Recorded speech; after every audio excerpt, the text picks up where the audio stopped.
I've got 3 tips to help you battle the rain during your disc golf round. Stick around.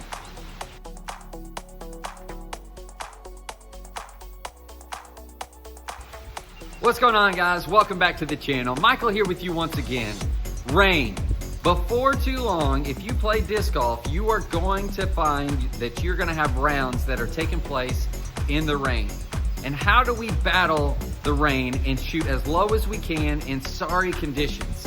We are going to unpack all of that information and a little bit more coming up. But first, if you want to see disc golf content on a weekly basis, be sure to subscribe and hit that notification bell down below. Now, let's get into 3 steps that can help you tackle these conditions and shoot those low scores. Tip number 1, lower the power at which you're throwing and lower the stability of the disc that you're using.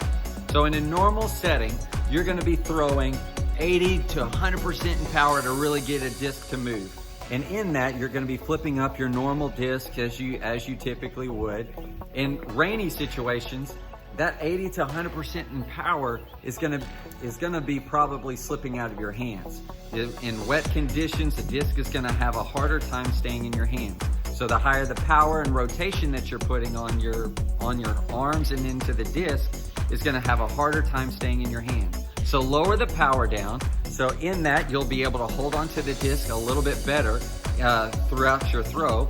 And then to compensate for the lower power that you're putting out there, lower the stability of your disc. So typically what you would try to flip up, throw something that's lower in stability on a nice straight line that will be able to carry further with the decreased amount of power. This will keep the disc in your hand more easily going forward in your throws. So the idea of control trickles down into our footwork as well. We're wanting to power down. We're really wanting to make short, controlled steps to ensure that we maintain control of our throw and our energy is placed into the disc. If we're used to really big run-ups and we get one big full plant in the ground and we're gonna try to rip the disc from there, if you're slipping, all your energy is going out with your slip. And your accuracy goes out the window as well. So in all areas, we're trying to stay short, concise, controlled, and we're trying to push our lower amount of power into our less stable disc to get the disc to fly its intended flight path. So make it easier on yourself, show a lot of control, and that'll separate you from the other players. Tip number 2, having the right gear. So I've seen a load of players use regular golf towels to dry off their discs, and those are great for if you're throwing into a pond on a dry day during a round or something like that, and you're pulling it out and you're drying it off a couple of times.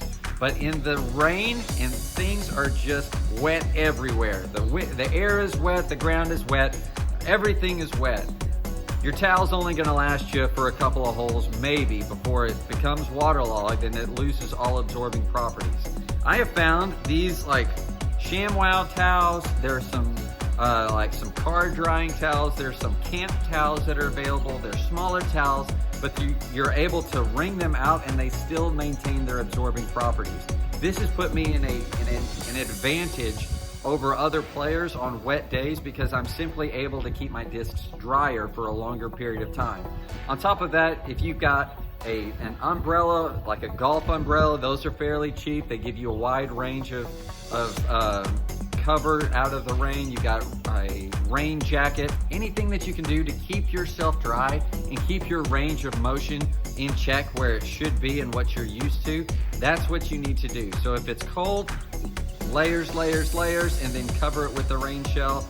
Ensure that you're able to move about freely. Don't find yourself wearing cotton out there or anything like that that's just gonna get you drenched. Then you can't move properly and then you might get cold, something like that. All of that's going to continue to knock your ability to play at peak performance consistently down. So do everything that you can do to keep the margin of error as low as it can be. So take out as many factors as you can. Keep your discs dry, keep yourself dry, and keep yourself worrying only about just the footing on the ground. Tip number 3, simply practice in lousy conditions. So you can go out on a perfectly sunny day to go out and do some field work.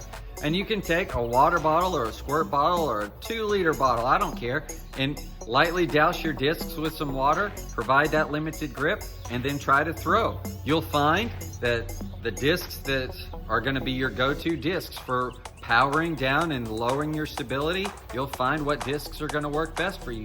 You'll find new things about your throwing form that you'll be able to adapt with those lousy conditions. So simulate those conditions and make sure that when you're playing in the tournament, it's not your first time to feel those kind of lousy conditions. Doing that can help you have the experience necessary to go out there and play with more confidence in lousy conditions where other players are struggling.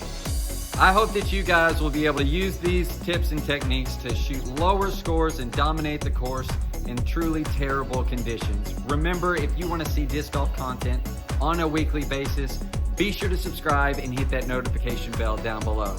I'll see you next time.